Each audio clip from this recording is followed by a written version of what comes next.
시청자 여러분 안녕하십니까? 저는 CMB 대전방송 부작은의 사랑과 세상의 진행을 맡은 한의사 부작은입니다. 오늘날 한국가의 최고 큰 두 개의 아젠다는 경제와 복지입니다. 우리 대전광역시의 두 개의 아젠다를 온전히 이룩하신 이인구 계룡건설 회장님을 모시고 오늘 따뜻한 데이트를 시작하도록 하겠습니다.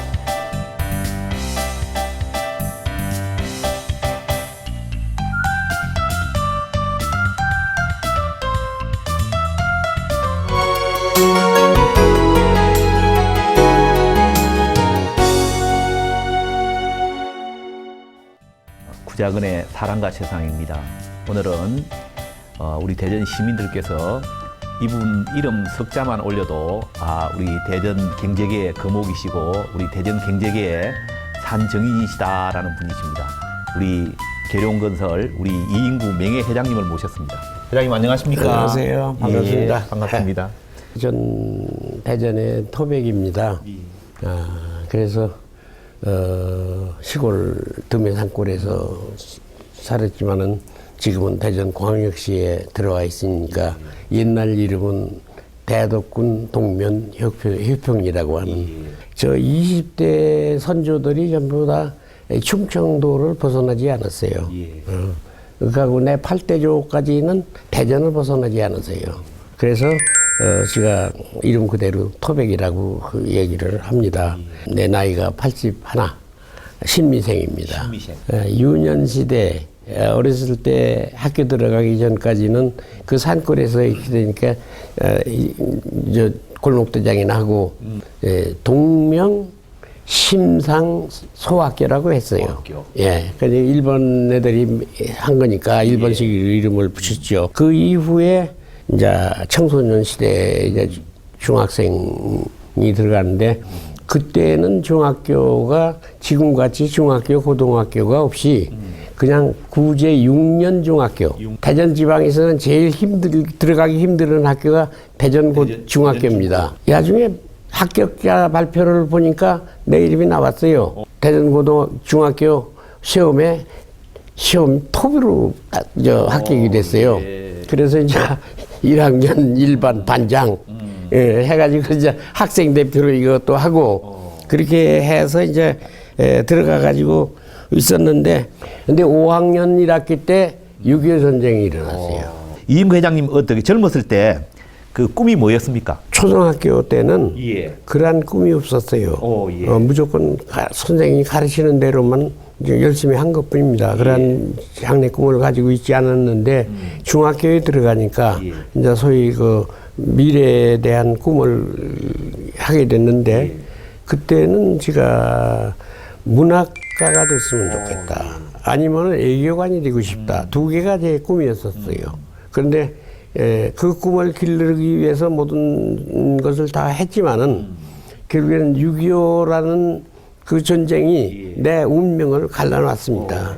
6.25 전쟁이 일어났는데 그 6.25 전쟁 때 난 미성년자니까 그때 17살이니까 이 학도 의용군에 지원을 했어요. 의용군에? 그게 7월입니다. 그것이 6월 25일 날 했는데 7월 17일 날 들어갔어요. 절병으로 들어갔는데 1년 만에 또 자질을 인정해가지고서 이제 장교가 되라고요. 육군 소위되라고요. 몇 살이요? 그래서 만 17살입니다. 하니까 연영 미달, 불합격 이렇게 하더라고요. 사실은 응시할 생각이 없었는데 불합격하니까 기분이 좋았어요. 그래서 불합격하고서 이제 복창하고서 나갔습니다. 대령이 심판관인데 생리적으로 성년을 인정함. 합격. 합격. 그렇게 됐어요. 그래서 이제 팔자 없는 소위가 된 겁니다. 거기서 이제 도미 유학을 하는데 도미 유학의 시험이 굉장히 까다롭고 어려웠습니다. 그러니까 육군 소위서부터 육군 대령까지 중에서 50명을 선발하는 거예요. 그래서 거기 지원하는 사람 굉장히 많았어요. 그런데 거기에 제일 꽃지발이 이제 피레미 같은 소위가 왔으니까 그 시험 치를 때도 내가 수석을 했어요. 그래서 이제 미국 가서 이제 이 고등군사반이라는 제목으로 이제 군사학을 공부를 했는데 명령을 하는 거예요. 너는 지금 고등군사반 교육은 그대로 받고 미국 신병훈련소에 일주일에 2번 이상을 가서 신병들하고 같이 훈련 받으라. 이제 그 미국식 교육을 신교육을 하는데 네가 그거를 연구를 해가지고 가니까 한번 받아보고 가야 할 거 아니냐. 그렇게 해요. 그래서 그렇게 하겠다고. 지금 미국 펜타곤의 국방성에 그 매뉴얼 섹션이라고 그 교범청이죠. 거기 있는데 거기에 한 10만 권의 매뉴얼이 군대 매뉴얼이 있는데 한국의 공병관계에 해당되는 매뉴얼을 전부 수록을 해서 그 중에서 필요한 거를 전부 갈 때 가지고 가라. 그래 네가 선택권을 가지고 있어라. 졸업 맞기 전에는 내가 중위로 진급해서 그렇게 해가지고서 이제 중위로 돌아왔습니다. 이제 오니까 공병학교로 가라 그래요. 그래서 공병학교로 갔죠. 신교리, 군대 신교리. 이제 전부 대의 소령들이 교관들인데 그 사람들이 중위한테 교육을 받아서 가지고 교육을 하는 겁니다. 그런 그 특별한 일이 있었어요. 나 아니면 안 되는 과목이. 그게 이제 건설 기술 관계입니다. 신교리인데, 그것을 하는 건 내가 직접 맡겠다. 8순을 넘으셨습니다. 그지? 그런데 보니까 정말로 건장하시거든. 제가 보기로는, 뭐, 청년 같다 그러면 그건 거짓말이고, 한 10년은 젊게 보이시거든. 건강을 어떻게 지키시나 하고 되게 궁금한 거예요, 지금. 그래서 회장님 건강의 비법은 어떻습니까? 저는 건강 관리에 대한 노하우가 없는 사람입니다. 조상이 준 씨가 좋아서 건강하다 이렇게 생각할 수밖에 없죠.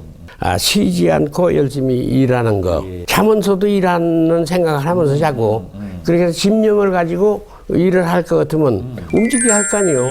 움직이면은 그게 건강법입니다. 그래서 이 사장 시절에까지만 하더라도 일주일에 2시간은 꼭 저 현장에 가서 가장 험한 일을 하는데 거기 가서 망치로 때리고 뭐 돌 깨고 뭐 또 높은 데 올라가 가지고서 일하고 하는 걸 이 전문 일꾼들하고 같이 했습니다. 사고를 할 시간 하고 뭘 정리를 하고 그다음에 행동을 하고 그러한 시간이 내 인생에는 없었어요. 그러한 것이 결국은 내 건강을 유지해 준 거 아니냐. 그래서 1년에 360일, 365일인데 설날하고 뭐 추석날하고 몇가지 날은 빼놓고 360일을 토요일, 일요일 구분 없이 저는 직장에 나왔습니다. 그렇게 하고 이제 음식은 아무거나 맛있게만 먹어라. 이거저거 가리지 말라. 그리고 생각을 하다 보면 번민할 때도 있고 스트레스 받을 때도 있잖아요. 그러한 때는 순간적으로 낙천적인 일로 봐라. 그것이 제 건강 비결입니다. 그러니까 회장님이 이 건강하게 사시니까 비전 2020이 있더라고 보니까 앞으로 이제 8년 후 앞으로 거의 한 10년까지 회장님이 열심히 더 일을 하시겠다는 건데 비전 2020이라는 거는 이 2020년 내 계룡건설을 어느 수준까지 올려놓아야겠다 하는 목표를 부여한 것이 비전 2020입니다. 2020년에는 계룡건설의 연 수주량이 10조다. 10조. 지금 현재 1조는 넘고 2조 사이에 있어요. 10조를 올린다. 그 다음에 2020년까지는 그 소화를 그러니까 맞는 거 10조면은 소화도 10조 해야 할 거 아닙니까? 소화도 실행하는 것도 10조를 해라.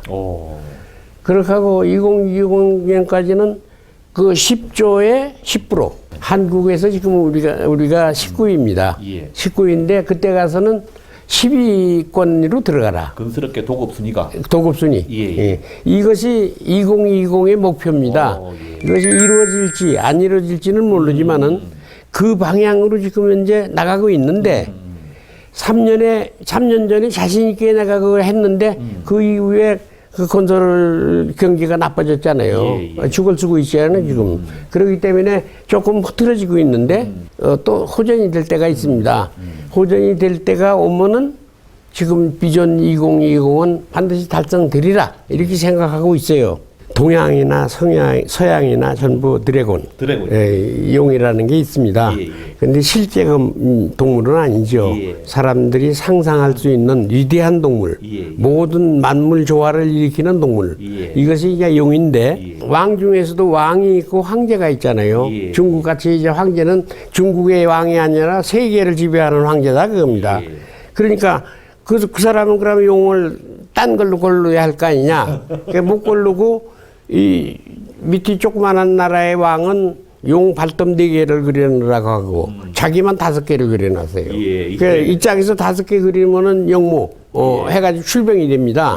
계룡산의 계룡 이것은 어떻게 된 거냐 했더니 이 용은 지구를 싸고 도는 하늘에서 싸고 도는 조화를 부리는 용인데 계룡은 한 15m 되는 큰 날개가 있어요. 날개가 달린 용. 그래서 계룡입니다.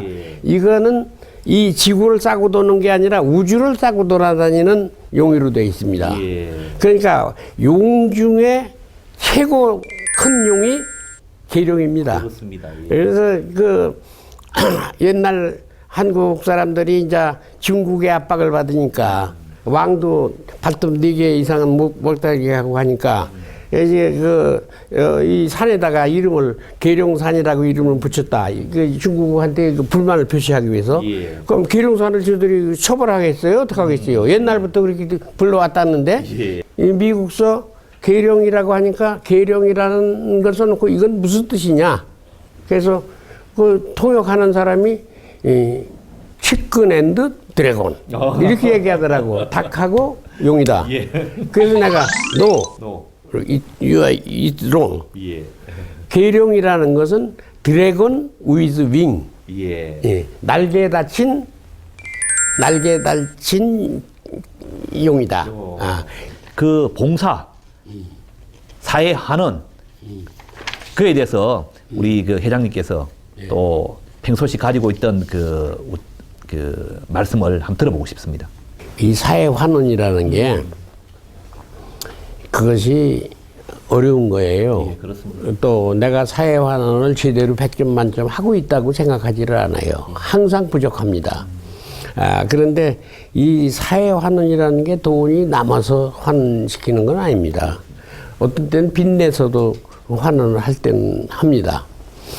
그건 이제 환원을 하는데 이제 의지에 달려있는 겁니다. 회사가 설립되고 난 다음에 올해 42주년을 넘기고 있어요. 이제 거의 43주년이 역사를 가지고 있습니다.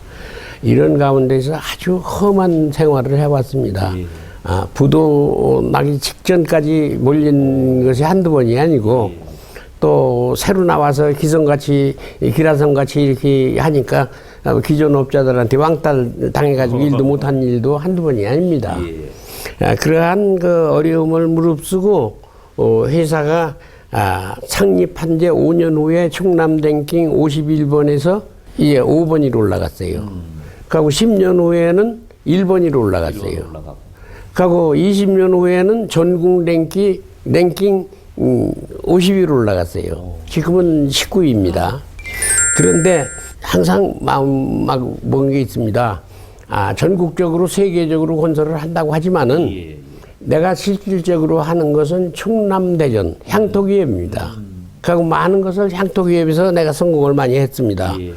그러니까 향토기업이라는 거는 그게 성장해 했으면은 그 향토에 봉사해주고 또 봉사해주고 그다음에 환원해주고 하는 것을 잊으면은 황토기업이라는 얘기를 들을 수가 없어요. 어느 사람들은 여기서 그만큼 성공했으면 이제 서울로 올라가라 회사를 그런 얘기를 많이 합니다. 또 과거에 성공한 사람이 그런데 나는 이름이 계룡건설이니까 계룡건설을 질 때는 충청도의 심벌 계룡산을 보고서 계룡건설을 지었다. 내 운명이 이 충청도에서 내가 자라도록 되어 있는 사람이고, 그리고 충청도에서 우뜸가는, 그리고 전국을 대표하는 그러한 기업으로 키울 때까지는 나는 안 간다. 내가 일을 할 때 아파트를 짓든 뭘 하든 향토 사람들이 나를 사랑해주고 애호해주고 또 지원해주고 이렇게 하지 않았으면 내 성공하지 못했을 거예요. 또 나도 귀신이 아닌데 이따금 실수를 할 때가 있습니다. 내가 실수하더라도 픽 웃어주고 묻어주고 이렇게 했기 때문에 그 고기를 남긴 것도 여러 번 있습니다. 그래서 이러한 분들한테 내가 반드시 그 보온을 해야 할 거 아니냐 해가지고 시작한 것이 이제 그 사회 환원 사업입니다. 그렇다고 해서 전국적으로 내가 큰 사회 산업에 한 게 아니라 우리 향토에서 그걸 하자. 그러기 위해서는 이제 장학회도 만들어가지고 참 한수 이남에서는 제일 큰 장학회를 가지고 있고요. 학생들 공부시키는 거, 그것뿐만 아니라 역사 문화 이런 것을 개발하는 거, 그런 것도 해야 하고 독도 문제, 우리 향토에서 꼽을 수 있는 위인들, 역사에 그 나라를 건진 위인들에 대한 추모 사업이라든가 이런 것도 하고 있고. 또 소년체전이나 전국체전에서 금메달을 따가지고 온 학생들한테 장학금도 주고 또 뭐 학생들도 미담이 있잖아요. 미담할 것 같으면 쫓아가서 또 상도 주고 이런 일을 그 쭉 해온 거예요. 그래서 그렇게 하다가 내가 77세 희수 때 희수 기념으로 뭐 하나 해야겠다. 해가지고 좀 제일 큰 걸 하나 해야겠다 해가지고서 유림공원을 만들었어요. 그래서 유림공원을 만드는데 회사 돈이 아닌 내 사재 100억을 거기다 투자해서 했습니다. 돈으로 내면은 성과가 없기 때문에 내가 직접 내 혼이 들어가는 그걸 만들어 가지고 완성된 것을 대전 시민들한테 기부한다. 유림이 회장님 호이시죠? 유림은 내 호예요. 예. 네. 그 무슨 뜻이 숨어 있습니까? 유림에는? 그 유림은 그 유자가 넉넉할 유자입니다. 넉넉할 유에 또 이림도 또 많은 거니까 수풀이거든요. 그게 넉넉하게 살자. 돈도 넉넉하게 좀 가져야겠고 내가 필요한 것만큼 또 인심도 넉넉해야 하고 또 모든 그 성과도 넉넉한 평가를 받게끔 해야 할 거 아니냐. 그래서 유림이라고 이름을 진 겁니다. 우리 계룡건설의 신화를 이루신 우리 이인구 회장님께서 그 우리 시청자 여러분들에게 우리 뭐 당부의 말씀, 인사의 말씀 부탁드리겠습니다. 우리는 여러 가지 5천년의 역사를 가지고 있는 나라지만은 최근에 세계에서 우뚝 서게끔 그 부국 강병을 만들어 놓은 것은 지난 60년입니다. 그 60년 동안에 우리는 지금 얼마만큼 내왔느냐. 지금 후진국 밥 먹기도 힘든 나라가 지금은 세계 10대 강국으로 됐잖아요. 지금 한국은 국가 신용도가 우리는 A에서 이렇게 막 전부가 떨어지는데 다시 AA로 또 올려놨단 말이에요. 그것은 세계적인 평가입니다. 그렇게 해서 우리가 복을 받고 있는 그러한 그 나라인데 그렇지만은 이렇게 승승장구 금년도에도 무역을 흑자를 보고 있고 세계에서 8대 무역국가로 올라갔지 않습니까? 그렇게 되지만은 전 세계가 지금 불황을 떨고 있기 때문에 앞으로 우리는 계속 승승장구해야 하느냐? 아닙니다. 우리도 가지고 있는 부정자원이 없고 오로지 외국에서 물건 사다가 만들어서 제대로 지값을 받고 팔아서 얻는 것이기 때문에 나라이기 때문에 이러한 우리의 사정을 부시지 말고 지금 있는 제도를 부시지 말고 잘못된 거는 고치면서 점진적으로 해결해 나가야지 한 방에 이걸 다 때려 부시고 새 세상 맺는다 하는 급진주의자들이 있는데 그렇게 되면은 그 양반 얘기가 맞을지는 모릅니다. 그러나 한국 경제 활동을 하고 있는 사람이 올 때는 한국 경제는 거기서 죽습니다. 그리고 그 서민층 문제도 얘기가 있습니다. 영세민, 서민, 중산층, 그 다음에 부층 이렇게 4단계로 나누잖아요. 영세민은 영세민도로 국가가 지금 하다시피 전부 다 생활을 책임지고 있지 않습니까? 그 다음에 서민이 이제 문제인데 중산층이 난 중산층이요 하고 생각하는 사람 없습니다. 전부 중산층이 세계 각국의 중산층은 40% 내지 50%가 중산층에 속하는데 우리는 중산층이 5%도 안 돼요. 제가 중산층이라고 생각하는 저는 난 서민이다 이거예요. 그러면 중산층의 기준이 뭐냐? 그러니까 한 달에 500만 원씩 수입이어야 하고 매일 한 끼는 가족과 같이 외식을 할 수 있어야 하고 은행에 항상 1억 이상 현금 예금을 언제든지 쓸 수 있는 예금을 가지고 있고 1년에 2번씩 갈 데리고 해외여행을 할 수 있는 그런 신세가 돼야 내 중산층인데 내가 그걸 못하고 있지 않느냐. 그러니까 나 서민이다. 이렇게 생각한단 말이요. 그러니까 요새 나오는 것이 상위 1%가 99%를 지배하고 있는 사회. 모순된 사회죠. 그런데 그걸 고치려면은 이 중산층을 많이 올려주고 서민이 중산층으로 올라오게끔 하고 영세민이 지금은 영세민이지만 자식들한테는 다시 중산층으로 위로 올라갈 수 있게끔 하는 여러 가지 사회제도, 교육제도, 점진적인 개선 이것이 꼭 필요하다고 생각합니다. 그 대전 충청에 건설의 신화를 창조하신 우리 계룡건설 회장님이시자 또 우리 계룡장학재단 이사장이신 우리 이인구 이사장님과 함께 우리 따뜻한 데이트를 한번 해봤습니다. 감사합니다. 회장님. 고맙습니다.